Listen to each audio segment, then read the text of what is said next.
Welcome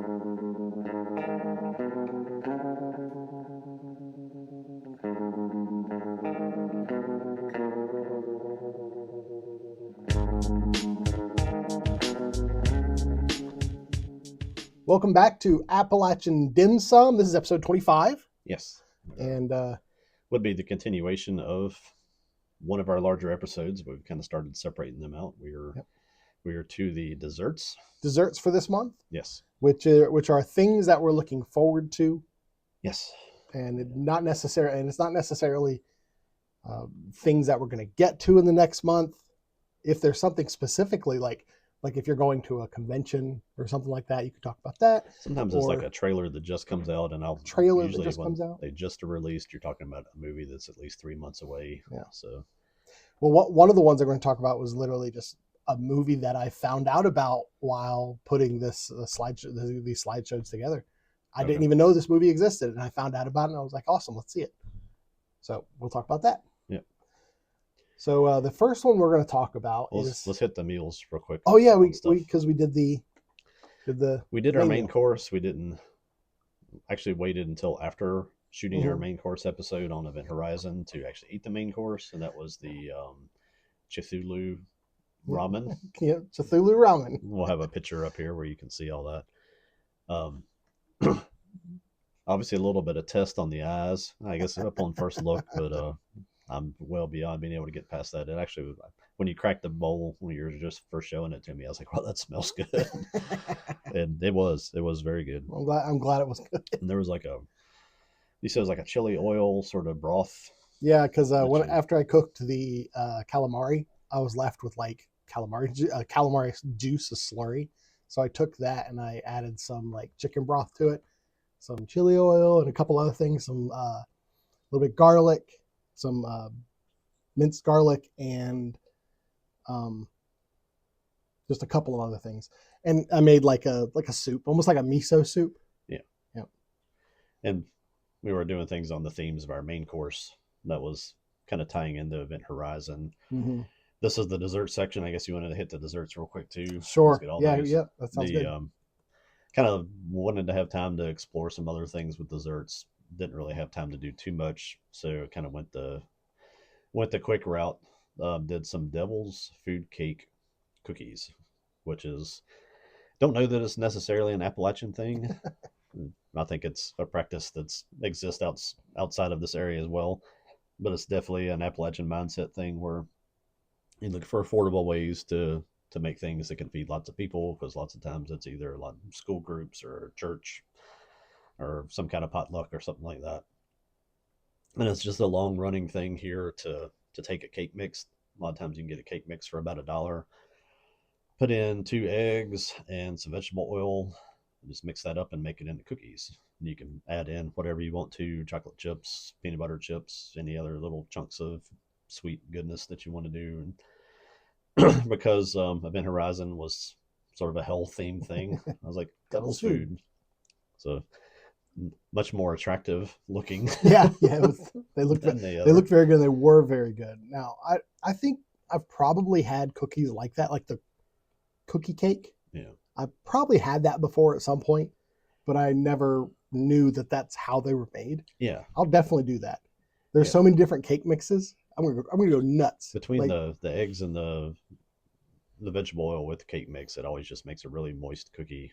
I'm gonna do a German chocolate with that like coconut icing on it. It literally, if you catch like a grocery store sale, 5 cake mixes for well, it used to be $5. Now it'll be like $8. Well, I think this one is like $1.40. Okay, so for this cake mix we just got 5 for $10. They are down pretty cheap. If you catch a good deal like that, go through and just mix and match it. Get you a pumpkin spice and a white chocolate and like a Devil's Food Cake, maybe a German chocolate, and I think you said like even a red velvet cake would be a good one. Yeah. And then just mix and match stuff. And the bonus is that you can make 30 or 40 cookies out of that stuff if you portion it out good. And there's my Appalachian tip for the day. And kind of going against a lot of Appalachian mindsets. This is a good way I think it's a very good way to do portioning your sizes. Yeah. Because a lot of times, you get a cake, and you're getting a huge slice. This is like, hey, you know what? You got a cookie. Eat that cookie, and then decide if you're gonna have another one. If you want to see people destroy potluck food, go to a church. You Yeah. always think it's like, Yeah. watch out for the big fat guy or the kids. It's like, no, the old people there will maul everything that you bring. It's like, I think some people just, maybe that's the unfortunate side of that, is there's a lot of people that maybe don't have access to meals when you get to be elderly and stuff like that, and they do rely on it as a way. So I'm not begrudging that at all. Yeah. But yeah, you take something like that to church and it's like, oh, I made like 50 of them, and you turn around for 10 minutes and it's like, Gone. they gone. I totally get that. They're very good. I will definitely make cookie cakes. That's good. Thanks for making them. Yeah, that gets our food out of the way. I keep saying we need to figure out some way to incorporate a little bit of video into. Sometimes the cooking part might be hard to do. You might just have to do some filming on your own of the preparation of the process, but definitely maybe the eating is the definitely would have been funny to do on the trimmers one when we were eating the trimmers worms that look like big old poops. But this one would have been a good one too, because like I said, it's brown noodles with the little tentacles and stuff in it. But they were black rice noodles. Yeah, because I had told you that I got some squid ink, and you were like, I don't know, that's still stain us. My hesitation on the squid ink is that whole thing with oh gosh, what do you call it? Is it geishas that would like dye their teeth black? Oh, okay, yeah. They would use white, squid ink, like white makeup, white face, black things, and I think they used to do squid ink or something on their teeth. I guess that was like a status thing to. Well, I bought a pack to do of like, it's almost like ketchup size squid ink packets. There's not a lot, so I'm gonna play with it because I've squid ink's one of those things where it doesn't really have a taste; it just makes things black. So like, I'm at some point I'm gonna throw them in some mashed potatoes or something. I didn't want to like do that and come back and shoot our next thing, and us be like, or it would probably be like the outline of our teeth. It isn't like is there's some kind of nutritional thing? Of squid ink? Is there a benefit to that at all, or is it? I don't think so. I think it just makes it black. Okay, I didn't know if it was like one of those things where you get some of the oils or some of the joint health kind of things, or if it literally just putting black crap in your food. It says very low calories, trace amounts of protein, no fats, trace amounts of carbs, contains a very small amount of iron, calcium, and magnesium. So not much. No, there's no nutritional reason. It says some suggest that squid ink may have certain health benefits, including antioxidants, anti-inflammatory. That's kind of what I was maybe thinking. I know a lot of seafood, ocean stuff has some of those properties, but I can find some other ways to address joint health without turning my teeth black. Yeah. All right, so we're going to talk about the first film we're going to talk about for our desserts is Good Boy. Okay. I think we both want to see this. Can I jump ahead of that before we get into that? Sure. I had a couple of things I just kind of want to throw in before we get into the ones we're going to talk more about. Absolutely. Go ahead. The kind of getting into what we're always talking about, or what we're always looking forward to. I was just at a show. I saw one of the dealers that always has a good selection of mango. I think I was missing the last version of, or the last issue of Attack on Titan, so I picked that up, and I was like, I got my daughter to go, we take a picture of my shelf. Let me see where I am on Chainsaw Man. Yep. Let me grab my thing. All right. That's how far I was behind on Chainsaw Man. Are they still coming out with them? Yes, it's still ongoing. I don't know if that's the most recent. I got up to 18, so I only had 9. So I got 1, 2, 3, 4, 5, 6, 7, 8. I had to pick up 9 issues to just catch up. Do you generally like read stuff as you get it? I have debated back and forth on that, and I'm kind of came to the decision over the weekend, picking some of this up, that I get so frustrated with how long it takes a season of anime to come out that I'm just going to read, and it's going to spoil it. That's fine. It's still enjoyable to have the reveals happen in the manga. Yeah. I love even reading a good reveal. I think it's been a little while since we talked about The Walking Dead, but I was talking about reading through the compendium of that the first time. And when you get to the parts like where Negan kills Glenn, or where Michonne comes back to get the governor, that I was literally sitting there with like my mouth open, like flipping pages, just in shock. I was like, oh my gosh. So the same emotions can be conveyed through books. Absolutely. And Chainsaw Man was awesome to see on screen, and see what happened at the end of that, towards the end of that last season was pretty awesome. But I saw that in the book too. Kind of wish I could have, if they would come out with it more frequently. I would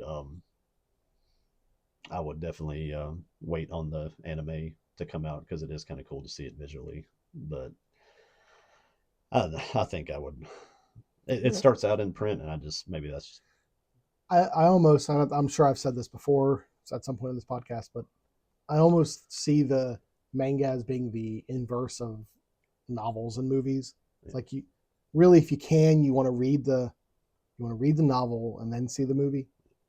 I think it's the opposite for me for manga. Like, I'd like to watch the anime than read the manga, So I think because I'm almost. a lot of times with manga, it's more about the art than the story. I think it's more the other way around. I You want to think it's the watch. other way around for you? I want to watch the movie before I read the novel, Well, because because the movie's gonna be worse. the movie's almost Almost always always. worse. Yeah. And I want to enjoy the movie if I'm going to spend the money on it. I Mm. don't want to go there and just be like, well, that's not right. They I skipped can that. understand. They I can skipped that. understand that perspective. Yeah. I think I've mentioned it before. I took a girl to go see Jurassic Park who had read the Yeah. book. I hadn't seen it. And I was sitting there watching this thing in It just was amazement. amazing. It's like, this is, I've never seen anything like this. And she was like, this is stupid. And I was just like, shut up. When I went to IMAX theater. We don't have one local, so I drove like 2.5 hours for both Dune films, and I'll do it for the third one. After the after the end of the second Dune film, as we were walking out, I overheard this older Asian woman with her husband complaining about Chani. And I stood there with her for about 5 minutes. Both of us were like, I know. What do they do with that? How could they do that? That's not Chani at all. She was 100% supportive of Paul. She was ride or die. She was his ride or die. So we bonded a little bit over that. Yeah. But I did look through a bunch of trailers trying to get ready for this, because I Mm-hmm. didn't have anything really targeted. And I had to look through a lot to get to the three that I picked for today. I did want to comment on one that I did see. I know we don't want to do this trash stuff show. Yeah. I saw one. I don't know how I missed this, and the only reason I picked this is because on our last episode, but the end of our last session, I was kind of promoting DC animated stuff and how much Yeah. I wasn't enjoying that. Mm-hmm. I just saw that trailer for the Aztec Batman thing. Yeah.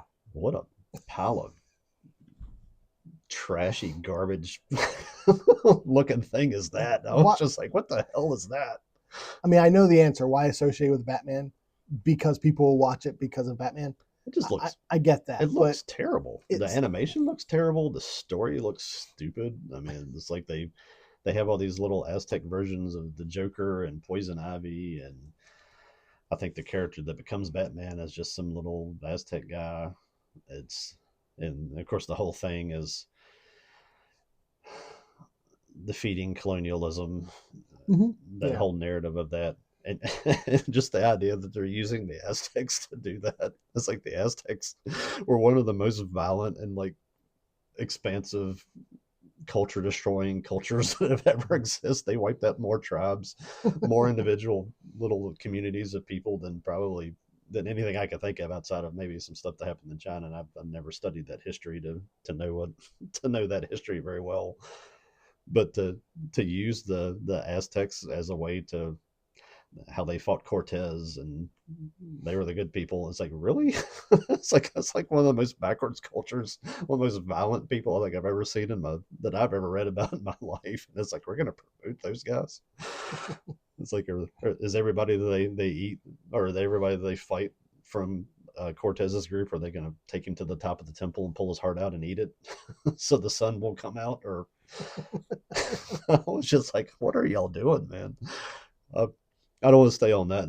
I saw that and I've never seen such an idiotic attempt at anything as whatever. I don't even know what the motivation is behind that, other than they let their people, they keep away from some of their other materials. Maybe they have to just let them have one every once in a while, just so they don't get sued by them for something. I don't know. I'm not going to watch it to get this answer, but I would love to know if in the movie they call him Aztec Batman. I don't know. Because I've never seen. I'm looking at like art from that, and they label the art of that character Aztec Batman, but they label Poison Ivy's character as Forest Ivy. Catwoman is Jaguar Woman. It's almost like it's like a parody of. Yeah. But they want it to be serious, but it's almost like somebody making fun of Alfred is a Katzen. a Katzen, I guess. Yeah. Um, the idea we talked about, I think in our episode we talked about DC animated. We talked about like Joker looks horrible. the Gaslight thing, Gotham by Yeah, Gaslight. Gotham by Gaslight. That looks interesting. Where you take a story into a different time frame is a cool idea.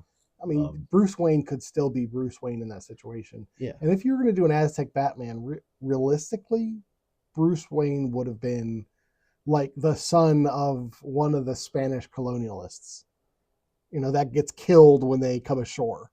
And so he decides to become Batman and avenge his parents. I had to throw that in there because it literally just negated everything that I said over the last episode. We talked about DC animated, about how much I loved it. Like they destroyed everything that I said in like a 2-minute trailer. I was just like, good Lord, man. It's just one of those, it's like an Elseworlds thing where it's not really associated with anything else. And we understand that. But I don't see, aside from them calling it Batman and then them saying, oh, well, this character is supposed to be the Joker. This character is supposed to be Catwoman. I don't see how it's associated with Batman. It's like very surface level. I don't understand how stuff like that gets funded. And it's almost like they recognize that there's this culture of people that like to make video after video saying how stupid things are.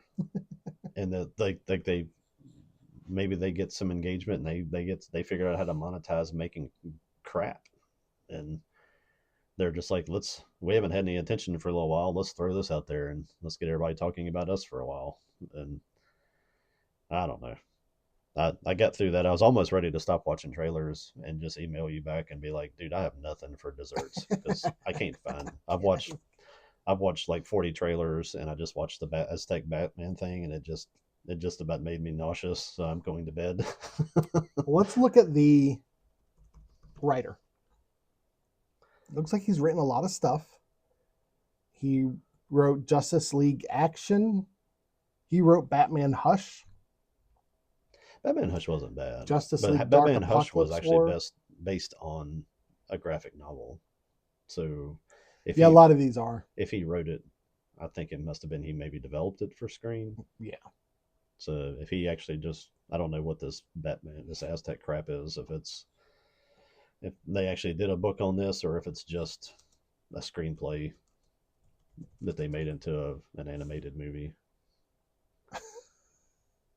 It's not a comic book. No, it's not a comic book. I'm just laughing because I Googled, is Aztec Batman a comic? And the first actual, it has an AI overview that says, no, it's not a comic. It's just an animated film. The first actual link is from Reddit, and the person says, what the hell is Aztec Batman Clash of Empires? That's funny. That's the difference between adapting somebody's product that actually made sense versus just letting somebody just write. And if you take, just from what I saw of the trailer, if you took that story and made some new characters, it could actually be an interesting story. I feel. It may not be a story you want to watch, but if you've been brainwashed to the point that you're idolizing the Aztec Empire and that culture, then why not just have that be an origin story for some sort of Aztec character? I'm fine with stories where your protagonists are the bad guys. I'm fine with that. Like if they made a Batman story where you were following like Joker and his guys, and you were supposed to root for them, that's fine. I'm fine with that. Yeah. It doesn't always need to be the good guys who are the focus of the film. Yeah, I mean, but yeah, just attaching Batman to it just seems sloppy. It really does. If you were using it to create some sort of Aztec super warrior something, then that's fine. At least it would make sense. that was what you're trying to do, it would still be a dumb idea. But the the parallel historically for that is is the expansion of the Zulu nation in Africa and the southern part of Africa, where Shaka Zulu just started combining tribes. Where warfare before him used to be, we would stand on this side and you'd stand over there, and we'd just kind of throw some spears back and forth, and basically it was just like a dance off, almost like an intimidation thing, and maybe one or two people would get hurt. That would be it. It'd just be sort of a show of strength and masculinity between tribes. Shaka Zulu started running across the field and killing everybody, and then once figured out that you could kill all the men, take all the women for yourself, destroy that tribe, take all their resources, use them to help make your army bigger. And he spread all across southern Africa and wiped out basically every small culture in that whole part, and turned him into this one giant war machine thing that ended up facing off with the British and the Dutch empires, and still kind of exists today as a sort of a political party. I guess, I don't know, ethnic group's not really the right word, but there's still Zulu people identify as Zulus in that part of the world. But in the exact same fashion as the Aztec stuff, they any kind of like peaceful cultures and stuff that existed at the time that all started, they wiped them out. They murdered them. They took their women. They enslaved everybody they didn't kill. And to celebrate that and be like, oh, we're against colonialism, like, y'all need to just never, y'all need to go somewhere and like lick stamps for a job. Just don't ever talk to people again. I don't know if have you ever heard a term of Afrofuturism? When I hear words like that, my brain just probably goes into the good Lord.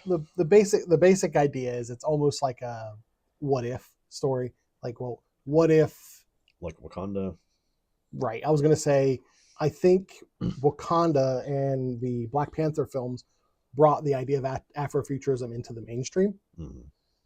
and where it's just like alternate history concepts. Wouldn't it be cool if we actually did this Yeah, versus what we actually did? right. And because of that, I'm not going to claim that I knew Afrofuturism as a term in passing. That's like, I really didn't look into it or anything like that.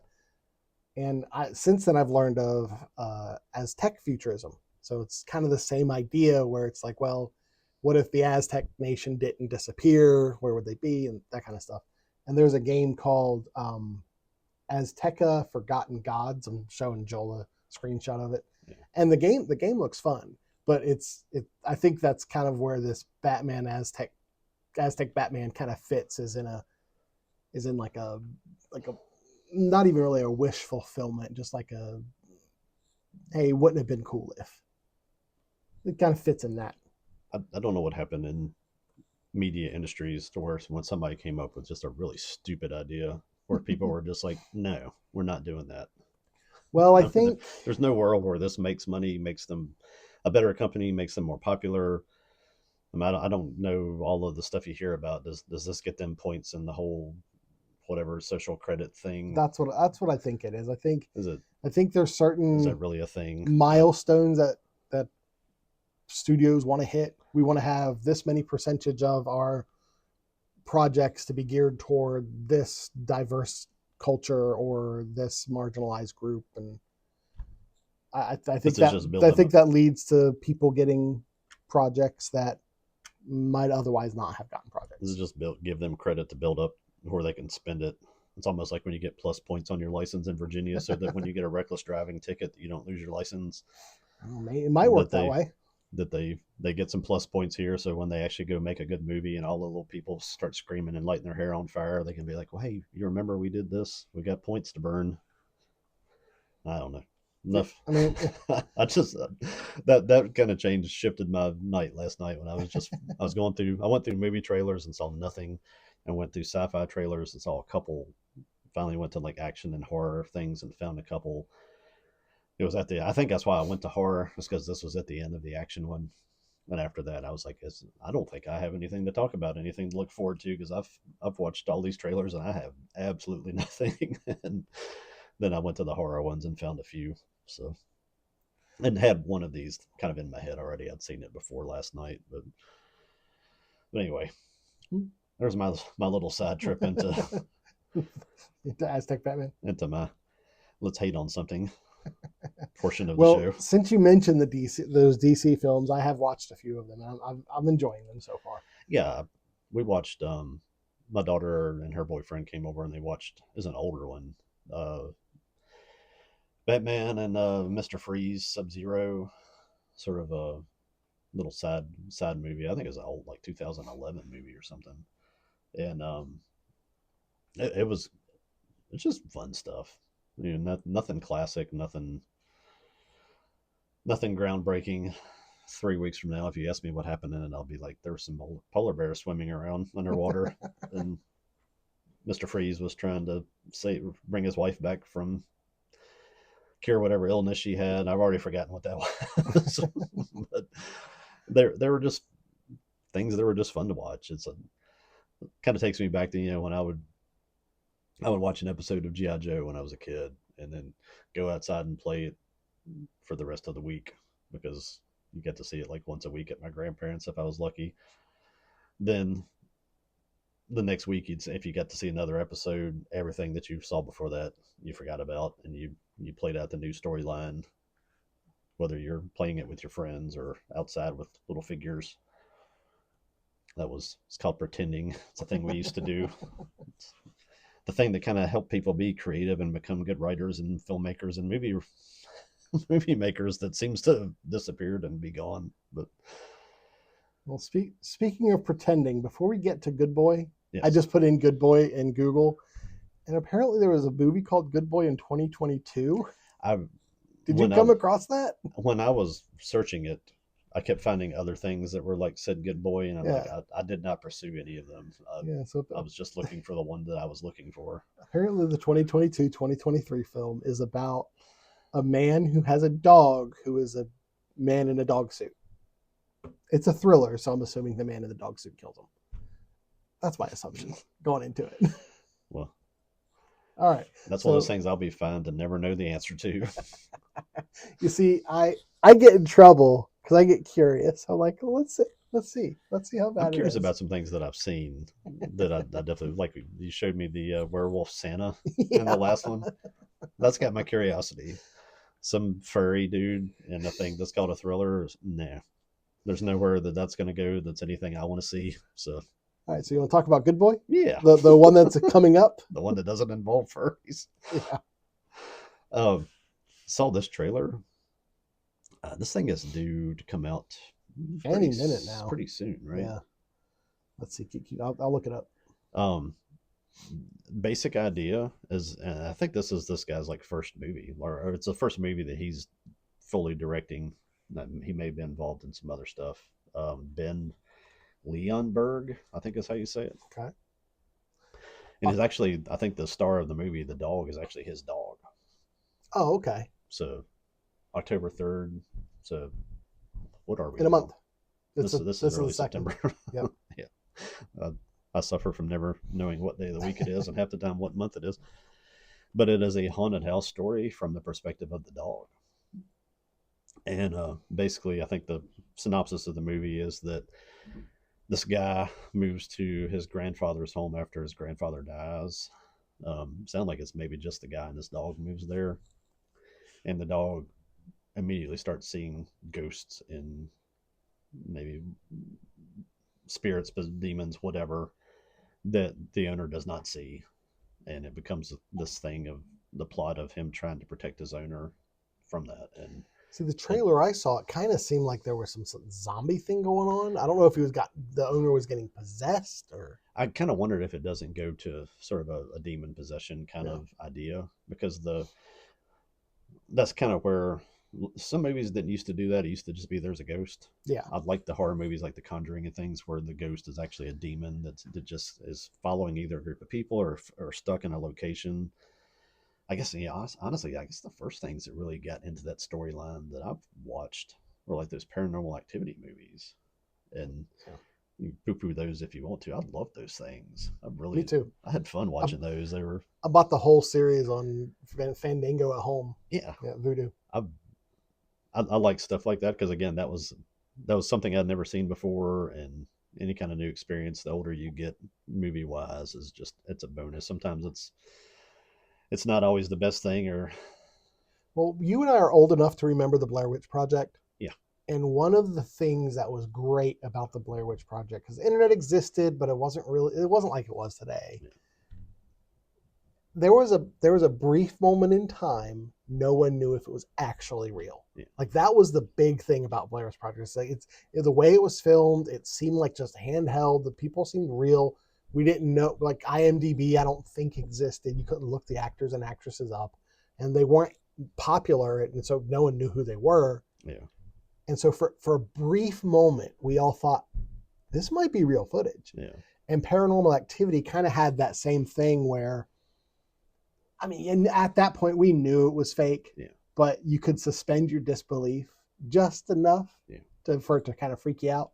And Yeah, get it was into great. like especially as a parent and having kids and trying to laying there at night listening to a baby monitor when you have your first kid and stuff, and Yeah. just all the little things you worry about as a parent.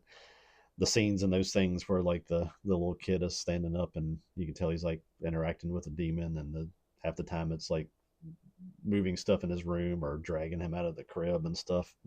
That's good horror. Yeah. That's good parent horror. I was just yeah, again, that film, just the simple simplicity of that filmmaking, where you got like one of the movies, you'd have like a camera that would just kind of sprinkler scan back and forth, and Yeah, then like I think they put it on a oscillating fan or something. yeah, and Yeah. as you go off, there's nothing, and then when it comes back, there's something else that's changed, or That was there's a great I scene. love That was a stuff like great scene. love stuff like that. Yeah, it was the sheet.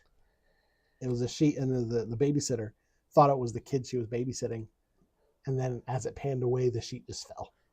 Oh, But it seems like around that time you shifted from just ghost stories to kind of more demon possession things, and I've always said that's the only kind of horror out there that really does ever scare me, and it's mostly because you think it's plausible? the Catholic Church has rights and officials in their church that deal with it, Yeah. and whether or not it's Not to go on a tangent, I'm just gonna make one comment and I'll be done. I just want to know, if they are seeing these things, there's got to be some family that's okay with them filming it. yeah, You know, if well, this stuff is happening, it would be beneficial, I think, to society for them to let us know beyond closed door confessions. Being like, well, I saw this, but I can't really say much about it. yeah, whether or not it was an ancient way to deal with mental health and people having psychotic breaks, or actually becoming demon possessed. That's outside of my wheelhouse to make a call on which it was. But the possibility that it's a real thing to me is terrifying. the After this episode, we'll have a side conversation. We don't generally get into current topics like current news and stuff here because yeah, that's not what this is about. But I, demon possession, let's talk about that. the I will take it to a current topic real quick. I just was listening to a guy talk about SSRIs and anxiety medication and Mm-hmm. stuff, and how it affects people's behavior, and how it really is not really. People have pushed it, saying it's treating a chemical imbalance in your body, and they've done research to show that there is no chemical imbalance in the bodies of these people that have it. It's just that's the way they've justified using them, and some of the damage that it causes to people, causing actual psychotic breaks, some physical brain damage, things like that. One of the stories that this podcast I was listening to was a lady who had anxiety, was given a medicine, tried to get off the medicine, it caused a break.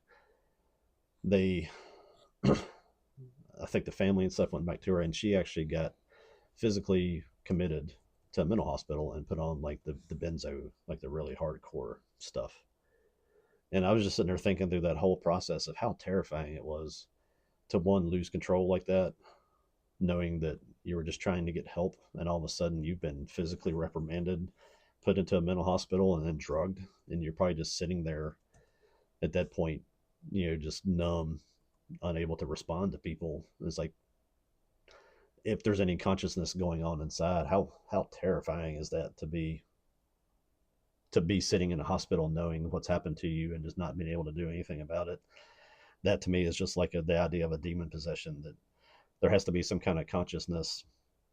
And I've said that about like Alzheimer's, where you have people that get into Alzheimer's and can't even remember who their spouses are, but they have these moments of clarity where they remember. And it's like those moments of clarity have got to be terrifying to come to that realization that I've lost my mind, and my mind is failing, and here in 5 minutes, 10 minutes, 30 seconds, I'm not going to remember who I am again. And that whole idea to me is very similar to like a being possessed by a demon, to where if there's any consciousness there and just knowing that you're out of control and you can't stop it, that's horror. I recently saw a video where someone made what they said is a schizophrenia simulator, and they were trying to show what their day-to-day experience is like. Yes. The person who made it says they had schizophrenia, and they're like, this is what it's like. And a lot of the discussion revolving around that is like, people saw it and they're like, this makes me believe in demon possession, because that's what it looks like. It looks like this person is being followed by demons. Yeah, probably a lot of just intertwining in the idea of it and the reality of all of those things. So I don't know. That's kind of one of those things. I'm not afflicted by any of that stuff. So I think I saw a thing one time where women always say they want to die peaceful in their sleep, and a guy my age is like, I want to die in a charge against my enemy. I guess I'm a woman in this case. I want to die peacefully in my sleep, after a good meal. But either way, I don't want to die alone in a room somewhere being medicated. I don't. Why are we getting into this topic? But because of a dog movie. Yeah, I don't condone suicide. I think suicide's unethical, immoral. I don't think anybody should ever take their own life. However, I get it. Like Robin Williams, like he was at the point to where he was lucid and he knew what was coming. Yeah. I empathize. I understand, because I would feel that way. I mean, if you learn and you're lucid, but you learn that, well, you're not, there are points where you're not. Like you're saying, you get the lucid points and well, I'm losing my mind. Yeah, that the getting to that point of not knowing who you are, and especially for me, the point of where you have to depend on other people to take care of you day to day, that terrifies me. It really does. Take me up to about 9,000 feet in the mountains of Colorado and give me a big knife and have at it. Group of wolves and a bear or two. Well, how was it at the end of oh Lord, the Brad Pitt movie? There are a lot of them. Yeah. Give me more. Where he died a good death fighting the bear. All the World War I one where his brothers went off. Basically, everybody died around him. Why can I not think? Was Shia LaBeouf in that? No. The E.T. kid, Henry. I don't think the movie you're talking about. Legends of the Fall. Legends of the Fall. See, I was going to say, I don't think I've seen the movie that you are talking about, but I have seen it because my mom made me watch it when I was young, and I did not like it at the time. That's a great movie. I'll probably like it now, but he goes back when he's an old man, and the bear that wounded him when he was a kid and he had a chance to kill, he goes back and fights to the death with the bear.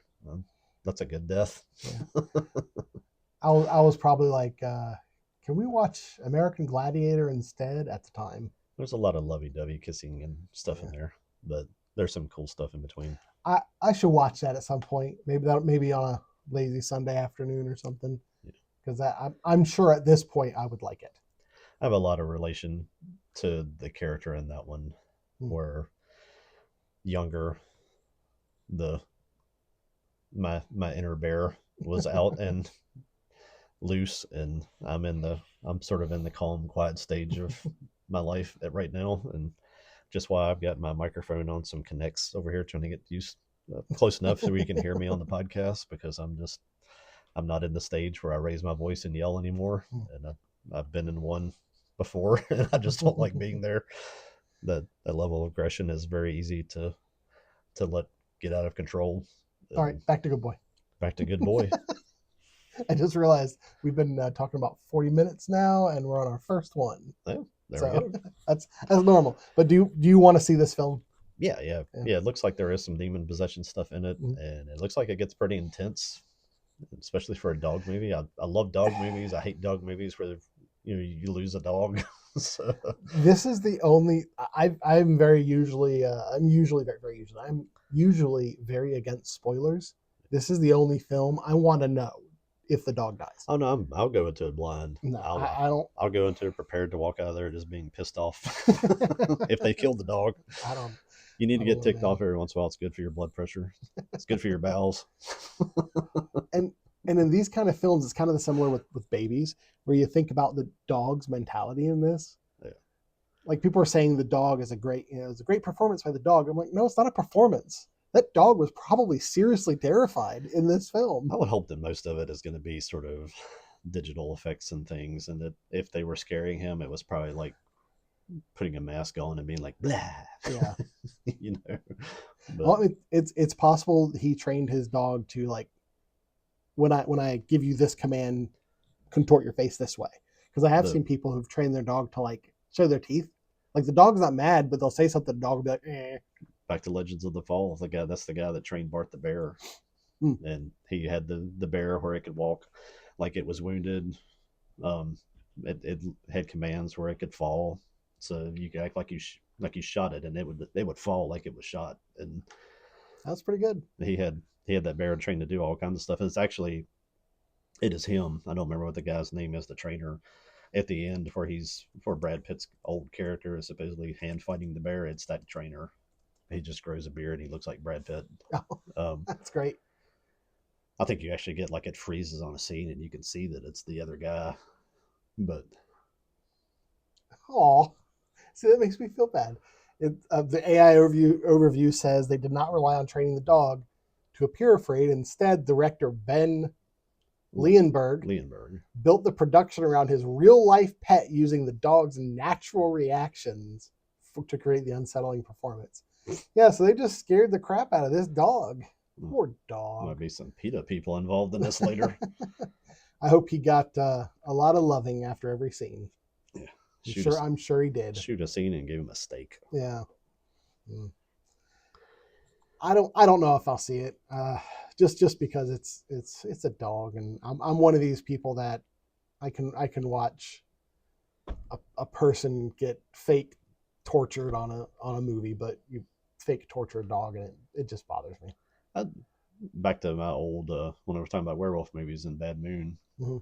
I I love it's one of the only movies I've ever seen where the main fight of the movie was between a dog and a bad guy. Yeah. And uh, I'm going into it cheering for the dog, and if he gets, God, what was it? There's a movie at the end where the person has a dream that that's the same movie at the end of Bad Moon.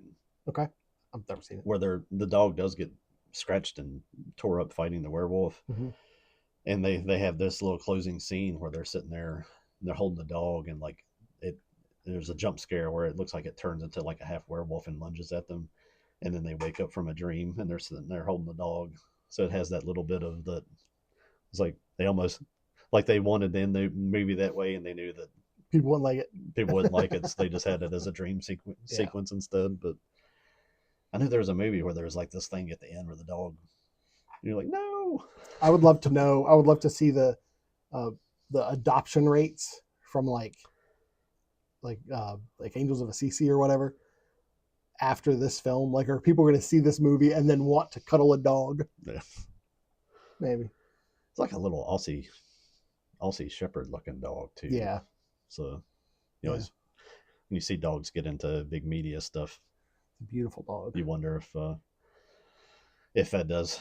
If all of a sudden people go to shelters and look for stuff, and I can tell you from looking at shelters that doesn't turn out good. Where people see something, get a whim, they want a dog, they go get a dog, then they're taking the dog back a week later. 1 month later, they're bringing the dog back. Say, I tied it up out in the yard, and it was just digging holes. I'm like, just give us the dog back and go away and never come back here again. Yeah. It's like, just you should have never had one.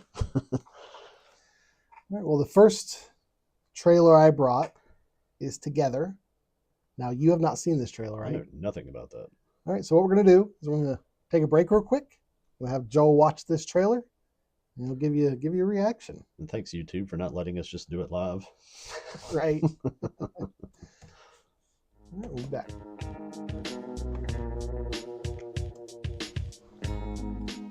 What'd you think? I guess that would be a what on earth? Right. I was kind of like you yesterday. I was like, well, what do I want to talk about? I think both of us this past month it's been kind of a whirlwind month. We've been busy, Yeah. not really paying a lot of attention to what's coming up and stuff like that. So I was just looking at trailers that were recent on like the Rotten Tomatoes trailers, and this one popped up and it just blew me away. I was like, this looks disturbing. Well, I talked about how I like the film experience that is not predictable and kind of leaves you with something you haven't seen, or at least makes you chase whatever's happening through it, to just not be sitting there and just like, yeah, I got it. I know this is going to happen, blah, blah, blah. I have no idea What in the world? where in the world that's going.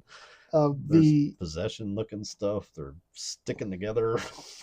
the poster that I have on the screen right now is at like right after they kiss, their bottom lips like start to merge, and they have to pull it apart. And that's kind of the premise of this movie, is that something's happening to this couple. It made my eye itch. Yeah. There's a scene like where they're close together and their eyes are starting to like reach out for each their other. Yeah, their eyelashes start like intermingling with each other, and their eyeballs bulge toward each other. Ugh. Yeah, and they're like merging, and I'm literally no idea what's going on. I'm totally watching this film, and the film's out. It's been out. You can get it on like Amazon and like Fandango and stuff like that. It's for pay or for rent. I don't know if I'm generally for straight digital films. I don't like to pay full price for digital films, and I don't like to rent them either. Like this, it's $20 to rent. I'm not gonna pay $20 to rent a film. And I mean, but as soon as I can get it for like my first thing $10, is like, how many times would you go back and watch something like that? And I don't know, man. That's why I wish we had a daggone Blockbuster. Yeah. Is I could just go rent it and watch it and be like, even if it was like something I wanted to show, it's like, Randy, I rented this movie this weekend. You gotta come over and watch this and watch it a second time, then be done with it, because it looks like it's got stuff that you just probably don't want to go back and see. It's kind of like that film Mother with Jennifer Lawrence. Have you ever seen that? Yeah. Like, I think it's a great film. I really enjoyed it. I have it digitally.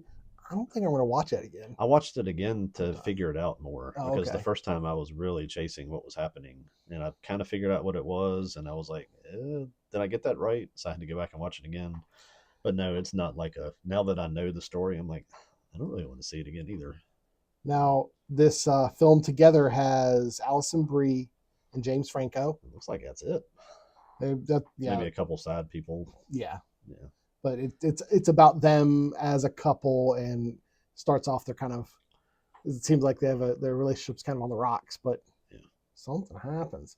Now the writer director is like, I don't know this guy.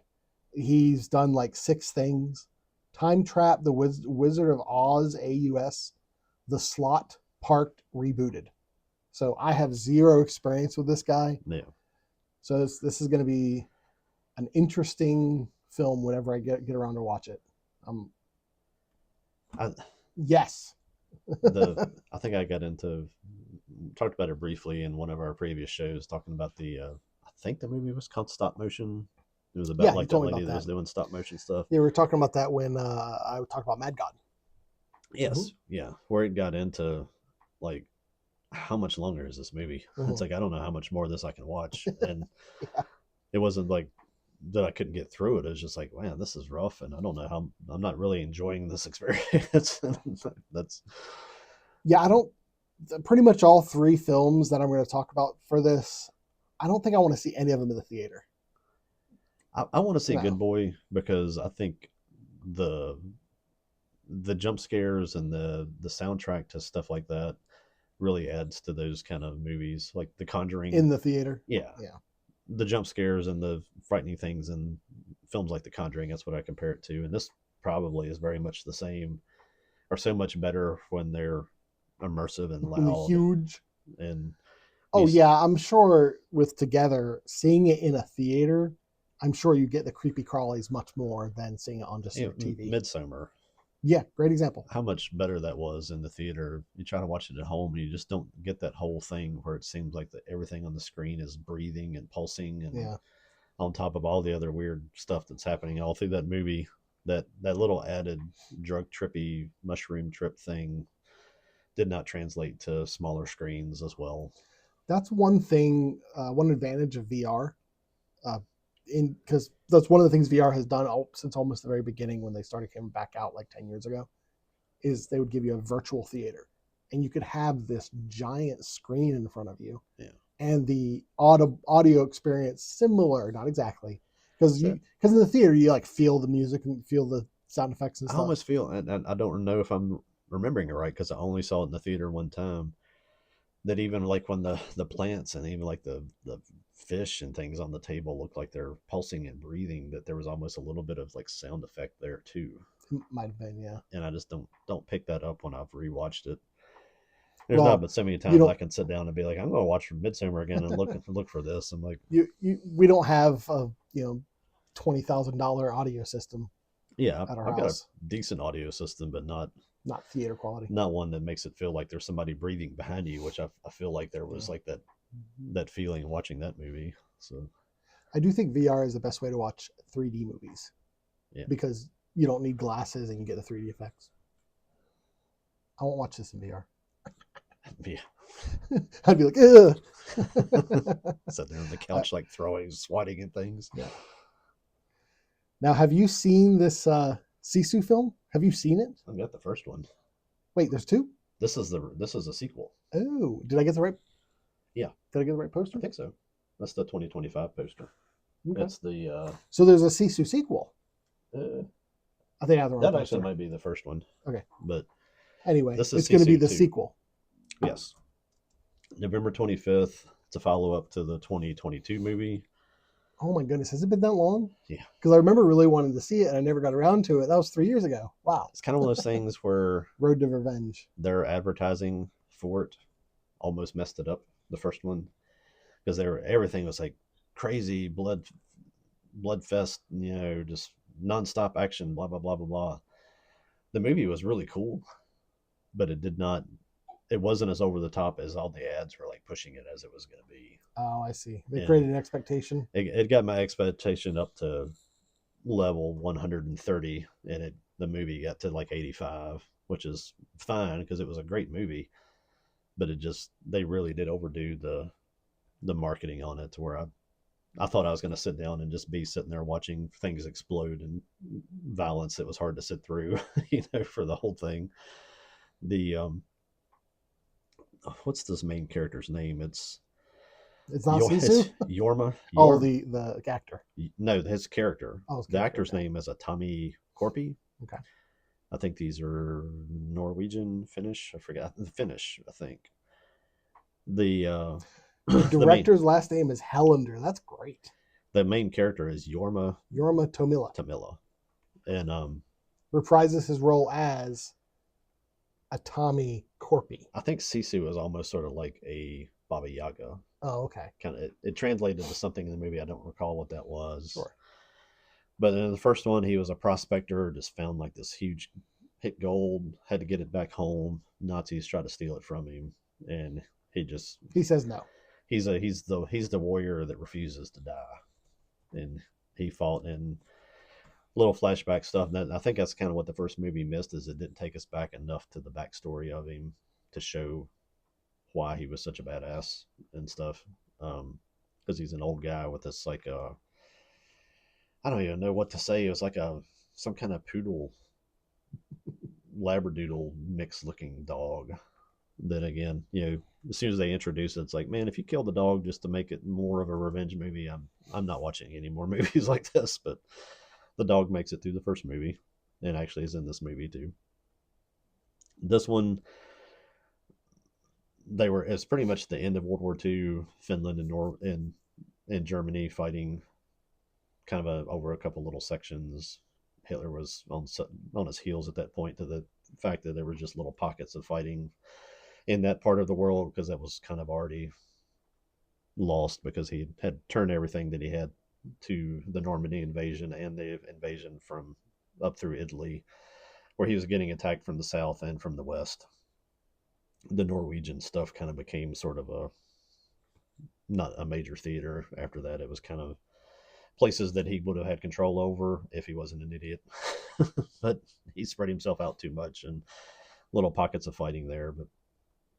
But anyway, it was him sort of the Nazis that were still left in that area going back to Germany, just kind of burning things as they retreated and destroying whatever they could on the way back to Germany, and tangle up with him, and he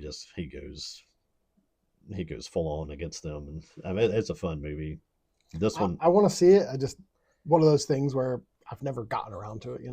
this one takes place post World War II, where there was I think a Russian, and it's actually got a bigger name actor coming. You got Stephen Lang coming into this one. Stephen Lang was the bad guy in the Avatar movie that wanted to kill all the blue people and the robot. The one that should have played Cable. Yes.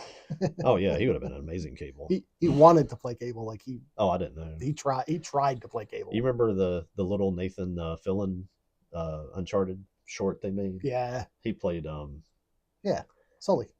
Yep. Yeah, he played Sully in that. Mm-hmm. But he's this Russian that I think tangled with SISU, maybe killed his family or something, and is just going back to finish him off. So it's the first time Yorma takes out the socialist, and this time he's going to take out the communist. So I'm good with all that. I don't know what the genre would be, but there's I call it John Wick. I think that's fine. That's I think fine. It's become a genre because you got Nobody and movies like that. It came after him. Well, it's marked by a lot of gunplay and a lot of violence. Really, action. Really, the Jason Statham movies that were kind of cheesy really shifted to that John Wick formula after John Wick came out, like the Mechanic and the Wrath of Man is actually probably the best of all those. But did you ever see The Hunt? Yeah. That has I don't know her name, woman from Glow, the wrestler, the blonde, Miss the American America one. wrestler. Yeah, fantastic film. That's the the genre of film I kind of assume Sisu is, that type of film. I think it's a little, yeah, it's kind of like that. It is kind of that lone person going through a bunch of bad guys. Yeah. I'm down. I think I hope they'll keep it going. Hope that has success. They'll make a third one, and he'll come here and just maybe in the 50s kill all the communists and socialists here, right, and then fix America. If you end up going to see this in the theater, if you give me a few days to watch the first one, I'd like to go with you. Oh yeah. I missed the first one in the theater. It was one of those things I was like, never going to see that. And I don't think it stayed in the theater super long, so I kind of missed the window on that. But I would since they are actually making a second one, because I remember reading something about Sisu, the first one, kind of underperformed. So the fact that they're giving it I'm assuming what happened is what seems to happen a lot is it underperformed in the theater, then it went to streaming, and then people picked it up on streaming and got popular. It couldn't have had a budget that was very big, so it's not like it probably had to perform it so well to make money, right? Which kind of comes back to this is how movies should be made. If you would just make more movies like this, then you wouldn't be in such a bind in Hollywood all the time, trying to break even. But simply on principle, I'd like to support it. The fact that I got a second one was like, all right, well, let's show them. Yes, we want these films. I think what I'm taking out of the trailer, and maybe I'm not understanding it, is that I don't know if the Russian dude kills his family or something, but I think he disassembles his house and puts it on a truck and drives it like into Russia, and like he's using parts of his house to kill people. Like he drives a truck into things and like is launching timbers. It just looks ridiculous. But there's tank play and airplane play. Tank play. That's a great phrase. Tank play. One of my favorite off the wall movies is a Russian made movie that actually was sort of a nationalistic sort of support the military film sponsored by the Russian government, called T-34, I think it was. And it's about like a tank crew in a battle, or an ongoing sort of fight back and forth between It was tank made in like crews. 2018. It is such an awesome movie. It's so fun to watch. It's got that same kind of it's got like some bullet time kind of stuff with the Mm-hmm. tanks. And I mean, you saying that, I can imagine. I can just imagine the shot. You see it down the barrel, and it goes. yeah, Yeah, I can totally see that. I've watched that movie 2 or 3 times. Yeah. I love Is it in yeah. Russian? Yeah. Okay. Yeah, they may have it dubbed by now because I think it actually had enough of a response that it showed up in a lot of other I'm fine with countries. subtitles if I'm aware. I don't. There have been Yeah, times where I'm like, "Oh, this movie looks good," and I'll start it, and it's subtitles. I'm like, no. I watched some dub stuff, and then you go back and see. The one that always gets me was that first season of Squid Game. Mm-hmm. Is that I watched some of the dub of that, and then I went back and saw the subtitles, and you miss so much of the characterization through the actual voice of the people they cast, Yeah. or you just get some random voice actor here that does every other voice acting thing that is kind of is okay, acceptable, kind of generic. But I remember like there was kind of like a older sort of unagreeable lady in the Squid Game stuff. I don't remember a whole lot of that. That her voice in the sub stuff was so much better, and Mm. it actually developed it kind of filled out that character to actually hear how she was saying the lines, just to understand that she was just this gritty old hateful woman, and you lost it with the translation. Well, taking it kind of back to anime, one of the kind of core things of this podcast. That's one of the things. One of the big arguments and disagreements in the anime community is subbed or dubbed, and it's a pretty like people are pretty adamant about which they prefer. And one of the reasons is a lot of times when you go through dubs, you'll have one group of people who are translating it. So then the subtitles is one thing, but then the dub sometimes will be something else completely. Sometimes during the translation for the subtitles, the writers will change the meaning of whatever they're saying. So you lose a lot of the nuance of the story, the characterizations, like you were saying. However, have you ever heard of ghost stories? Mm-mm. Okay. Basically, I've never seen this. I've only found out about this in the past 6 months or so. Apparently, they took this anime and they just told the localizers, yeah, do whatever. And so the localizers just went wild. Like, it's a nonsensical story. The characters are just ridiculous. And it's because they were just trying to shove some sort of narrative to fit what was going on screen. Okay. It, I'll send you some clips that I've seen. It looks hilarious. My thing with dubs and subs always comes back to Demon Slayer. Whatever the blonde guy with the yellow robe, I can never remember the names. Is he Zenitsu or I'm awful at remembering anime names. The dub of him is just intolerable. He screams everything. It's the same level of screaming, everything that he says, and it's just like, oh my goodness! It's like, can you just stop? And once I started watching it in Japanese, that's when I actually started enjoying that series. I went back and started from the beginning, and I've watched it all the way up until the upcoming theater release of the castle, and loved the show. But it literally was making me hate that show. I was just I can't listen to this. It's just nails on a chalkboard with this whoever this guy is that dubs this stuff. And There are a few there are a few voice actors that I agree. If I hear that voice actor, I'm like, we were just let's change we were just this. at an anime show this past weekend, Matsuri up in Columbus, and it was just a whole wall of anime voice actors and stuff. And I was just like, I'm not even interested in going to go see because I'd love to see the Japanese ones if you had them, but most of these are people are sort of piggybacking off somebody else's work, and I'm Right. just like, I'm not interested. Sorry. The what's the is it Tatum J Michael Tatum? He did a lot of early stuff, and I know he kind of directs some stuff now. I think he's been really involved in. Yeah, I think he was there. I like his work. Okay. He's got that kind of deep, kind of menacing voice. Gosh, he was in Black Butler, and I think he was in the old I'm not gonna remember the names. I'm not gonna try. The what was that crazy thing with like the vampires and the ghouls and the Nazis? The um Like an anime? yeah, yeah. Yeah, Helsing? Helsing. Yeah. Yeah. When they had the old one and then they made They made a new one, like the new it's like Helsing Extreme or yeah, something like it is that. extreme. It's crazy. I think he did voices on some of that stuff, and he I like his stuff. That's the only person in Johnny, what's his name, Johnny Lynn Bosch that does The name sounds familiar. Bleach. He does a lot of other stuff, and his stuff's fine.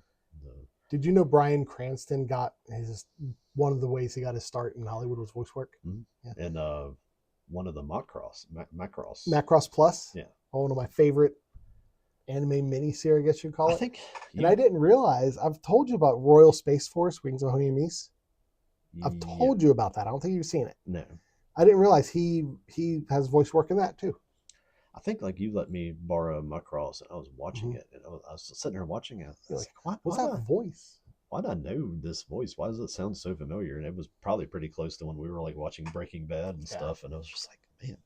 I didn't realize. I just looked up Bryan Cranston voice work. I didn't realize actually how much he did. Yeah. And like recent too. Like he's continuing to do it. Yeah. They'll be he's in Kung Fu Panda 4. There's random things that I guess those kind of guys, that's how they make tons and tons of money, is you'll hear a commercial for a truck or a vacation service or something. It's like, why not? Oh yeah, that's so and so. He voiced Walter White in Robot Chicken. Fantastic. They do a lot of that. A lot of those skits in Robot Chicken, they actually get the actual people to voice them, because I mean, literally, that's great. It's maybe 45 seconds of work most of the time. You just call on the phone. It always cracks me up when you see one of those episodes go off and they throw the voices. And they get everybody to do their own thing there. It's like basically whatever they don't get the actor for. What's his name? Seth. Is it Green? Seth Green, yeah. I could just think McFarlane. I'm like, that's not right. Yeah. I think he basically does all the other voices. Yeah. So, all right, so what you got next? The next one I'm going to be watching, or I'm hoping to watch, is Cold Storage. This is a 2026 release date, and so that doesn't actually have at least I didn't see a specific release date lockdown. I've watched this trailer last night, and I'd seen it before, and it really was kind of the same response, but for a different reason for the last one. Mm-hmm. The what was the connecting lip thing? The Together. Kind of had the same thought at the end of that of like, what the heck? Because it's the guy, the ice cream dude from Stranger Things, and I forget who else is in it, but Zombie. Ice cream dude. I was like, what do you mean ice cream dude? He worked at the ice cream shop. Yeah. We got the little outfit, the little sailor outfit or whatever. Joe Keery is his name. There's like, and Liam Neeson is in it. Plague stuff or zombie stuff. It's they show like zombie fungus, pretty much. They show like a deer like operating an elevator and getting on it, and I'm just like, I have no idea what this is about. It looks entertaining, at least. There is a type of movie that kind of feels like it could have been made like in the 80s. Yeah. Like some of the Simon Pegg films, At World's End, that feels like it could have been made in the 80s, that kind of thing. Spaceballs. Yeah. And that's kind of how I feel about Cold Storage. I think it's a throwback to the campy horror of the 80s and 90s. It's interesting that it's Liam Neeson. Neeson. Man, it's probably a Freudian slip because he was just a Naked Gun. Yeah. It's Leslie Nielsen. Which I fully intended to watch, just didn't get around to it. Everybody said it was funny. Yeah, everybody said it was great. It really is like, used to be through the course of a year, you'd have 10 like really funny comedies at least, and some that would be sort of more tongue-in-cheek things that would still kind of get into your wheelhouse and you'd like. And now in a year, if there's a funny movie once, it's just a rarity. Yeah. And I guess maybe these kind of things, these spoof type horror comedies, sci-fi comedy things are the closest attempts that anybody really does, and some of them are pretty good. I like being able to go to a movie and laugh. It's very rare that there's one that actually gets you there. But Mm-hmm. that whole group of people that came through all the Saturday Night Live stuff, that made all the funny stuff that we watch, like Adam Sandler and um, oh gosh, who was Tiny Elvis, Rob Rob Schneider, Schneider, Michael Myers, all those guys that made all that funny Mike stuff. Myers. That next generation of people like Melissa McCarthy and Maya Rudolph, they made some that were okay, and it's like the more that seemed like Kristen, what's her name, Wig, Kristen Wiig, yeah. they were there, and it seemed I'll, like the I'll harder, watch a movie just because she's in it. it seemed like I the enjoy harder her they work. try, the worse that it gets. Like they made some really funny stuff early, and like they just kept trying and trying, and it's just like, ugh. Well, one of the issues with a lot of movies nowadays is they almost become self-referential, where like it's the like the Ghostbusters. I feel like the Ghostbuster issue was it was trying to be referential to Bridesmaids. Yeah. Like it's the actors are referencing their own work, and It's sometimes you got to focus on the work, man. that's Not what I was getting ready to say about all of them. It's like it's not funny because you're in it. It's like it can be funny with you in it if it's a good if they're good jokes and they're good premises and stuff. But having a movie with all five of you in it from some show from Saturday Night Live, yeah. Hey, if it's poorly written, doesn't mean that it's anything other than just y'all wasting your time and our time. what's the phrase? Member berries. It's Yeah, like, hey, remember that? Hey, remember that? yeah, Well, it's like one of my favorite movies. I'd put it probably in my top 10. Alita: Battle Angel. That's yeah, probably just because I loved Alita before the movie came out, so I was just ecstatic yeah. that they even made a film. Come on, James Cameron, make us another one. The big reveal at the end of that movie was that who's the guy playing Fight Club? Ed Norton. Ed Norton. Yeah, Ed Norton was he's like the bad guy. yeah. Like that was the reveal of the film. Like that was the oh wow. Why is that the reveal of the film? That hey, this actor's in it? Come Yeah. on. Yeah. That's silly. Yeah. But I mean it was a cool reveal. But still, as a principle, we shouldn't be looking at like something from outside of the film, which is the fact that Edward Norton's a famous actor and people like Edward Norton, to influence the film in a positive way like that. And you get like Ben Stiller and gosh, what's the guy from The Office, the remake of The Office? And he was in The guy who played Michael Scott. I never watched The Office. I just know that's the thing everybody knows him from. Him, yeah. Yeah. What is his name? Hello, Bing. That's not right. That's the guy I'm looking for. What's his name? Steve Carell. Steve Carell. Yeah. Their early stuff was hilarious, but everything I've seen them Like in, 40-year-old virgin.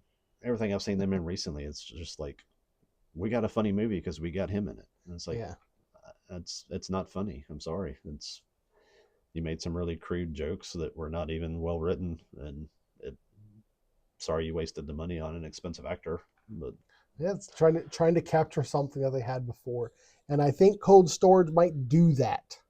I hope so. Yeah. Steve Carell, when Jim Carrey takes over him as the news anchor, it makes him start poo poo caca and all that stuff. I've never laughed so hard in a theater since probably like Christmas Vacation. That was the reason he got that job, because he was the only one that was able to match Jim Carrey's like what he was saying. I've rewatched that scene. I know the first 10 times I was just about to wet myself laughing at that. I was just he's typing the stuff and it Pee.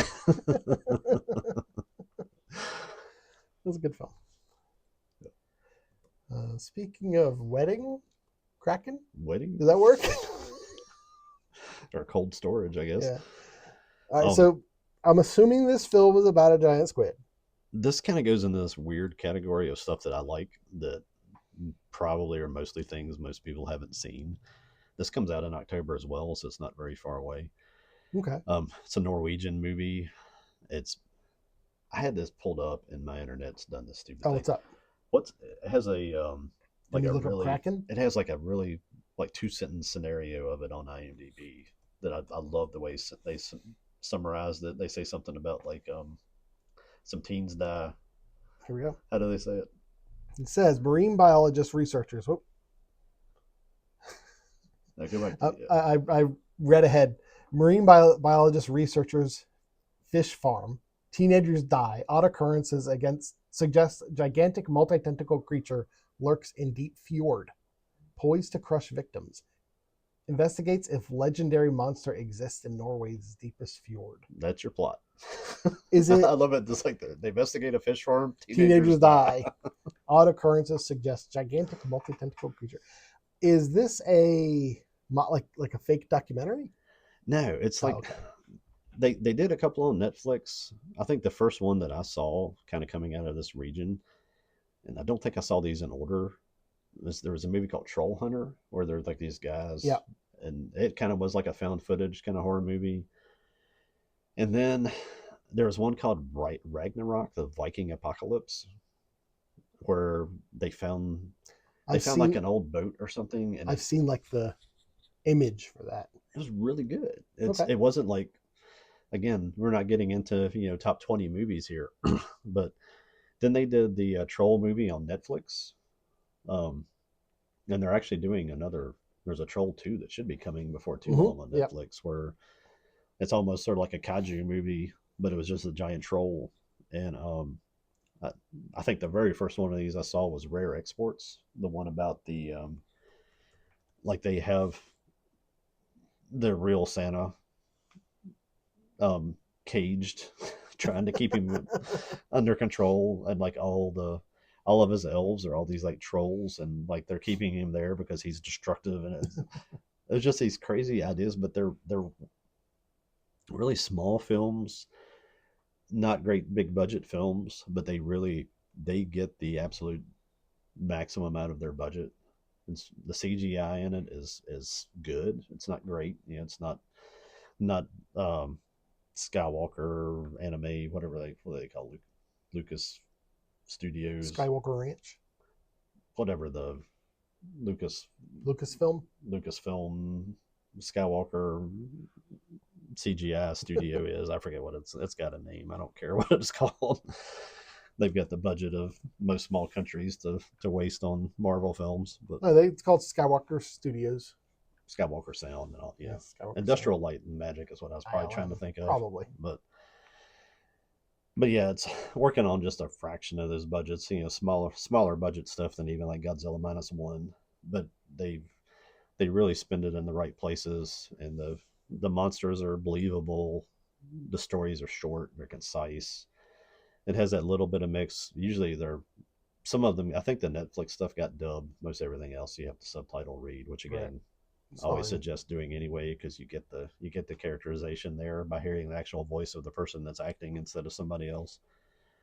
Um, Usually not crazy plots. Pretty simple A to B storylines and stuff, but they're good watches. They're almost like these are like my DC animated movies for Norwegian sci-fi horror movie things, and this is just another one. It looks good.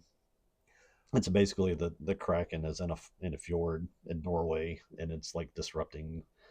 I don't know how it got there. I guess that'll be the point of the movie, is why it showed up there. Are there more European filmmakers making films now, or is it just that it's accessible to us now? I think it's. I don't know the answer to that. It seems like maybe there's a little bit of an uptick of it, and maybe, but that's kind of bolstered by the fact that maybe we can get access to stuff that we would have never heard of. Maybe a little column A, a little column B. There's a couple, like I think there are Russian movies about like alien ships. There was I can't remember what that was called. It was like it wasn't Skyline or something, but there were two movies that were kind of sequels to each other that they did a while ago. When you get to where you're just trying to find good stuff to watch, these have always been fun movies to watch. They're not going to be. There was a Skyline and Beyond the Skyline. I don't know if that's the ones I'm thinking of or not. There's a couple foreign film things like that I watched that were. I go into those trying to find that good sort of mech sci-fi story, and usually I'm disappointed on those. No, that looks like that's straight American. Yeah, American. there's another another series of Yeah. movies I'm not thinking of. But Russian alien film is what I'm going to Google. Kraken is just a monster movie about the Kraken, and it's it's kind of funny. Apparently, there's a competing Russian movie that's going to be coming out too, where it's also called Kraken, Oh, and there's I think that story is basically like a submarine either sinks or something, or gets trapped in under the ice or something somewhere. There's a Kraken, and they have to fight the Kraken. I might actually track that down too, but I don't know so much about that movie whether or not it'll be worth filming with. This is in that same kind of genre as those other movies that I mentioned, and I enjoy these films. The actors they're always good at what they do. You know, usually people that you've never heard of, and looks like there was a Russian alien film called Sputnik. they're And this one is a Russian sci-fi romance, Attraction. And that has a sequel, Attraction 2. that's the one I'm thinking of. Attraction? Yes, I'm So pretty sure. it has like a human-looking alien dude. Maybe not. There's one there where there's sort of a sentience in one of like these alien ships that come and attack, and it's a lot of cool effects for the budget they do. Mm-hmm. And it is the storyline of somebody that I think makes some kind of connection with them and becomes attracted to each other.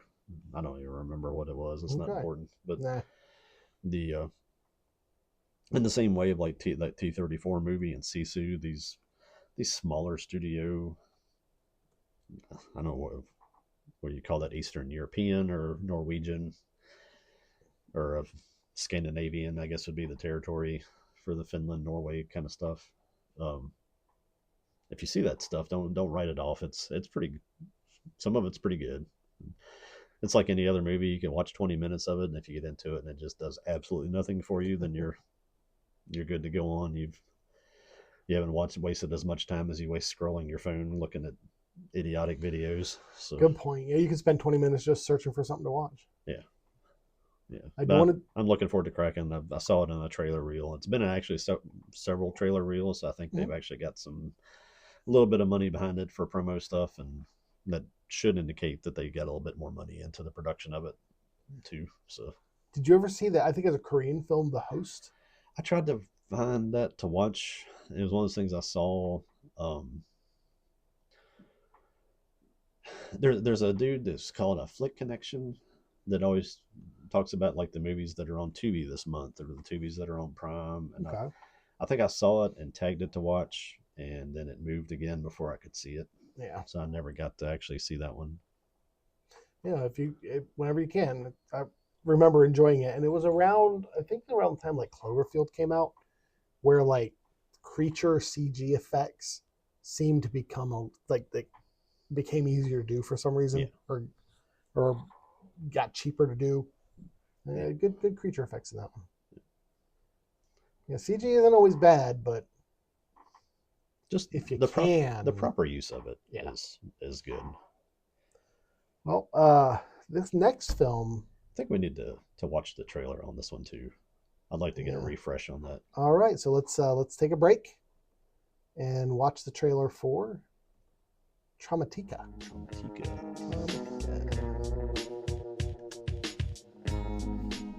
What did you think of? I think it's pronounced Traumatika, not Traumatika. Yeah, it's probably Traumatica. Yeah, what did you think of Traumatika trailer? Kind of what my complaint with Sisu is that when you come at somebody that hard with the trailer, you better deliver. Yeah. And they come at you with, what's the opening thing? You hear people screaming in the house, and it's like violent, angry, and unafraid. Yeah. And then there's like utterly bonkers, and it's like, you don't watch this movie, you survive this movie. They're setting that bar a little high. They're setting it high, and it looks like it might go there. So we'll see. About setting the bar a bit high, the movie that I was going to talk about during this, I'm going to talk about it anyway, but I didn't put it on the list, was Skinamarink. Do you remember that trailer at all? I actually had that thought watching that. That like Skinamarink looked really cool. I tried watching a little bit of it, and I think I fell asleep, and I never came back to it because I think maybe you had told me that it was, or maybe my son watched it. Somebody did and told me it was not good. Okay. And Well, I would have told you it was bad. Yes. somebody did. Yeah. Maybe both of y'all did. Maybe. Um, I went to the theater to watch that movie, and yeah. if no one's if you haven't seen this, it's got to be like 5 minute points in the film Skinamarink where you're just looking at a wall through a static film, and you hear stuff going on off camera, but you're looking at like a corner of a wall.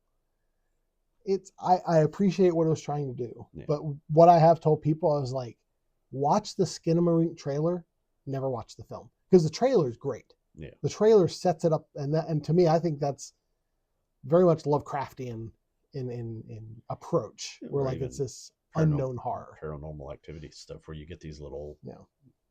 It's not all focused on the thing. You see stuff off to the side. You see things change, and that's unnerving, and that's good horror. And yeah, but the trailer on Traumatika looks like it wants to go, Evil Dead and level stuff, and if it gets there, that's great. I hope it does. that's absolutely why it intrigues me. Is it to me it evokes a feeling of Evil Dead and that sort of that type of horror film. I can't even tell you what the synopsis is. It says that it's somebody's abducting. A demon is abducting children, essentially. Yeah. So probably lots of places to go there that are not pleasant if it does. Yeah. But and just from like looking the film up, like on Google, some of the imagery it shows, like I don't know if it's supposed to be one demon or multiple demons, because there's one image of it looks like a man that's just all gray and he's got like horns or something. Yeah. Like I don't know if that's the demon that's possessing the woman or what. Yeah. Yeah, I'm all for a good demon horror film. Those are fun. Yeah. Yeah, it's definitely, and it has that potential. I guess we'll see what it can deliver there. I'm more leery of stuff that kind of comes at you like that with the trailer, because I'm like, if you're going to go that hard, then you better be ready to go when we get there. It's almost always better to under promise and over deliver, or just have something. I mean, that was kind of mysterious, but you could just show that trailer without all the little blurbs, all the little blurbs that are like utterly bonkers. You don't watch this, you survive this, and I'm like, do I? Well, don't promise me a good time if you're not gonna deliver a good time. Yeah. Well, hopefully it lives up to the hype. It does come out by the time we actually post this episode. It will have been out. Yeah. Well, I think I told you I went through trailers trying to find something, and after getting ticked off by the Batman thing, went to horror, and that's where I saw this. Plus, there were a couple of other solid ones there, but I just didn't want to go through every horror movie coming. There looks like there's some really good entries into horror stuff here lately, and I know you enjoyed Weapons. I haven't seen it. I would say Weapons was a good horror film. I don't think it was anything revolutionary, but it did its job. I think there's just this group of film lovers out there that are we just want good things. It doesn't have to mean it has to be a Forrest Gump, movie. Yeah. It has to be. We just want good films, good made stuff. I want a good action movie. If you're going to make a horror movie, then have it be thought out and have it get there. Have a good story with it.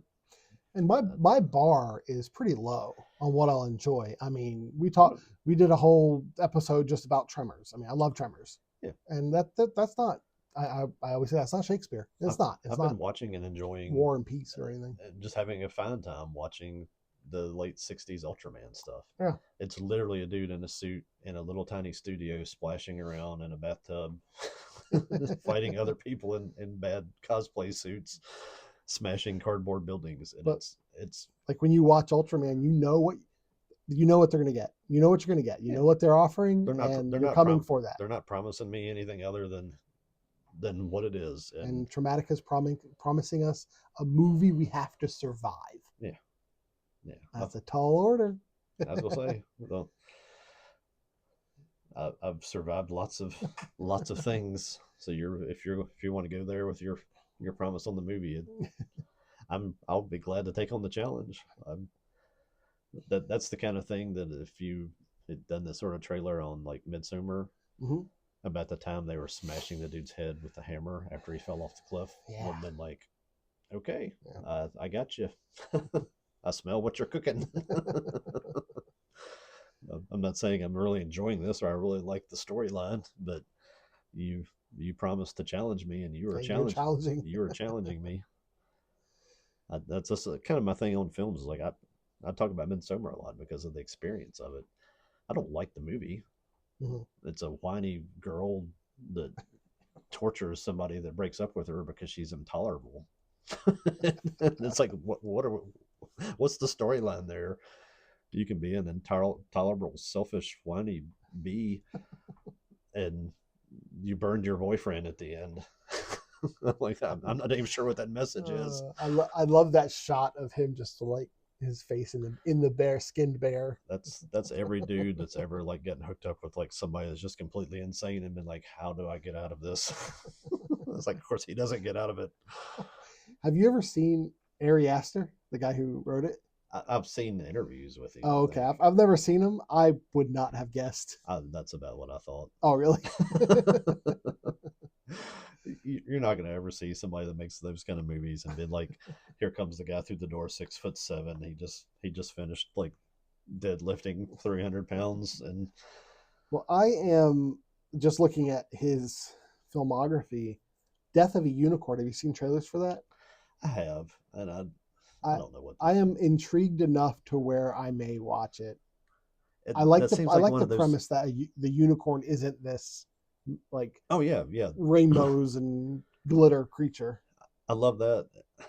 I just don't know how many more of those So aren't we funny because we're actors yeah, comedy things I can take. it's kind of like we were talking before. It looks like a film that it's almost dependent. Enjoying the film is almost dependent on like knowing the actors and Or being fans of the actors you or just knowing being their willing to previous accept that works. whatever this actor does you love because whatever you're a fanboy or fangirl to this person and you're not really able to judge stuff on its merits that you just like stuff because So it looks like the last two films that he's written, because that's kind of what we're talking about. Is I think he's a good writer. Bo is Afraid is Is so Bo's? You've seen Bo's I've Afraid? seen Bo is Afraid. That's such I don't know how to even analyze that movie. That's just don't watch it. It's Okay. I mean watch it on your own, I guess, if you want to see where it goes. Uh, it's it's borderline sick, Oh, okay. but not like violent sick. It's just I don't understand what goes on in people's heads. Well, apparently, the latest thing he's done is a film called Eddington, which doesn't It doesn't. evoke his previous films. Yeah, Maybe there's something in it, but maybe so. I don't know. looks Maybe. like a movie about COVID. Everyone has masks, but it's in 20. It's set in 2020. Okay. In May of 2020, a standoff between a small town sheriff and mayor sparks a powder keg as neighbor is pitted against neighbor in Eddington, New Mexico. Yeah. Okay. I imagine that turns out well for the people that didn't want to get vaccines and wear masks. Right. But anyway, I mean, I've enjoyed the work of his that I saw. So Yeah, I mean, the what's his first stuff? Ari Aster.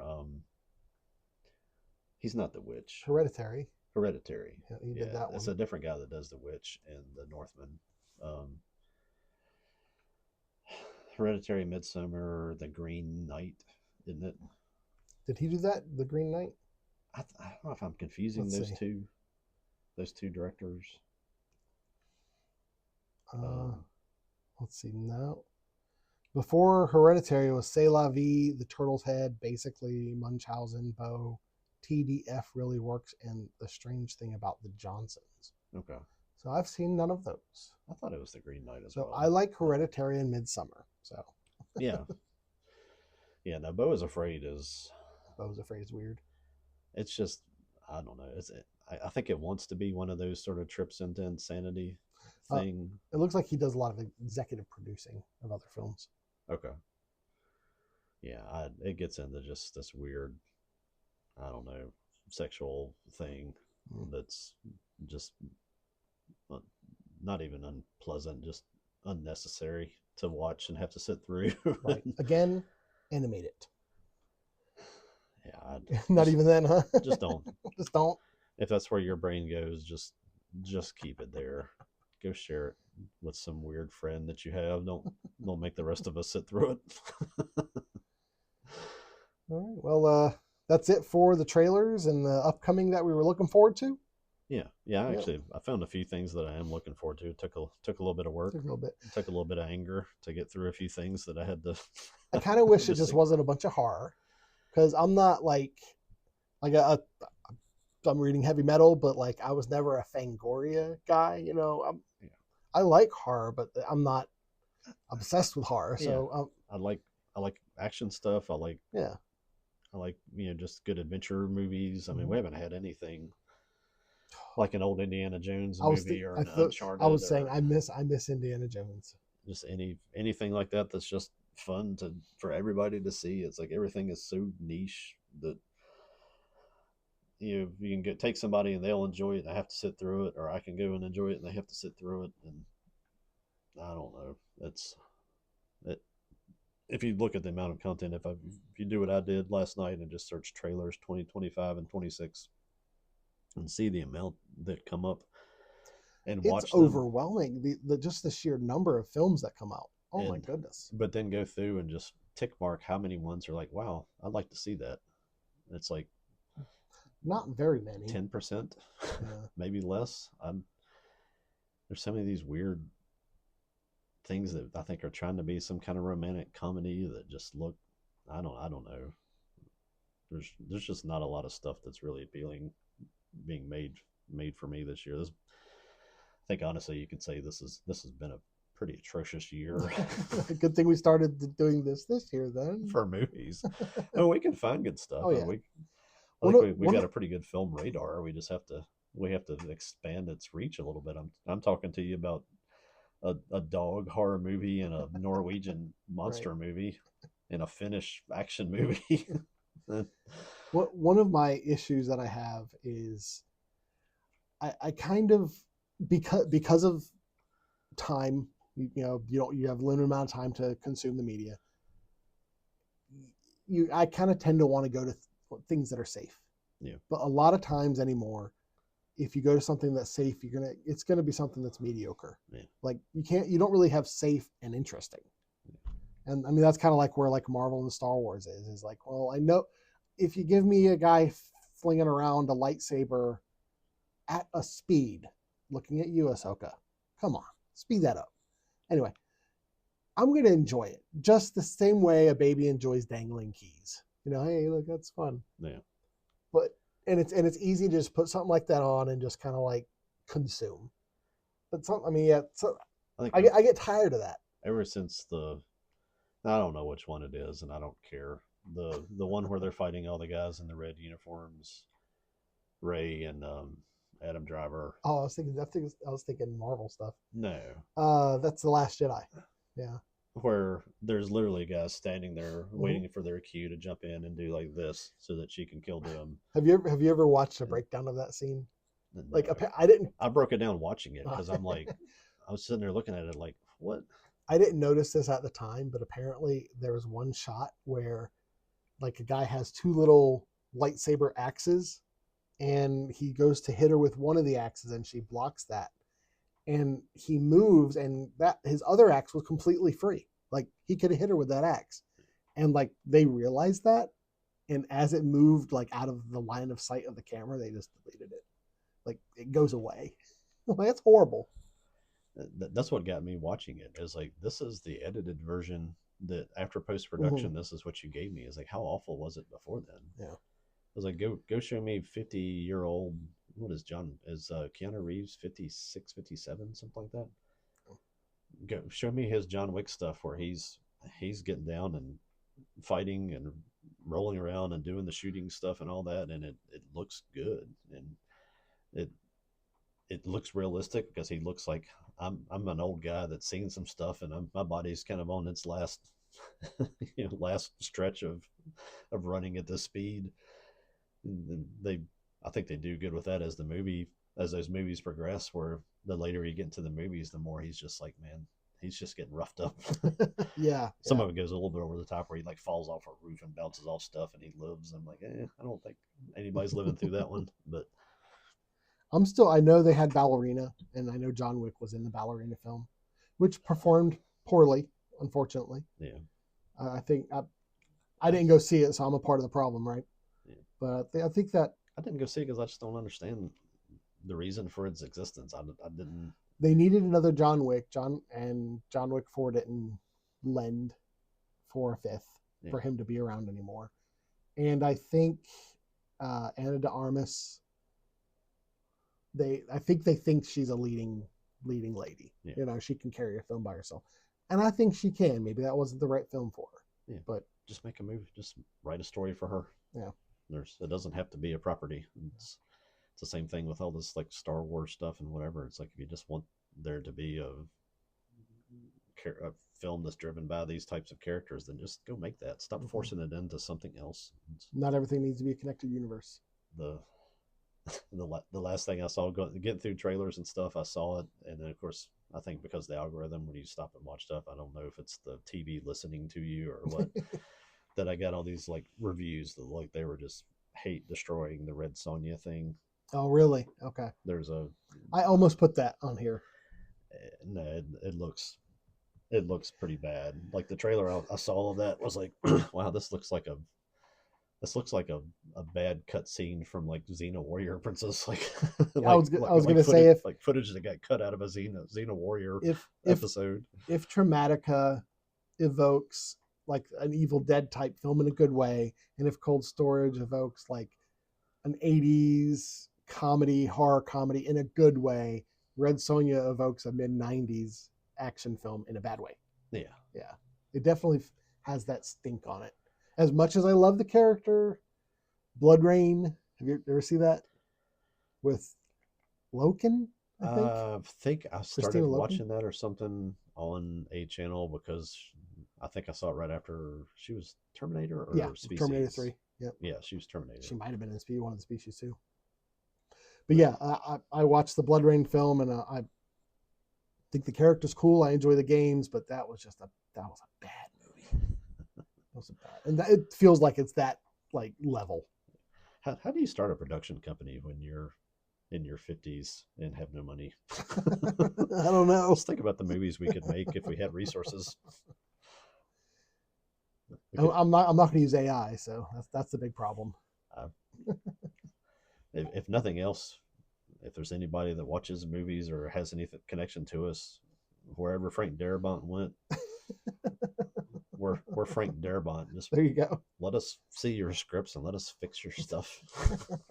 It's not hard. All right. So speaking of connected universes and how we don't like them now, the next episode is the coffee service. We're going to talk about Lovecraftian type films. Yeah. All right. Yeah.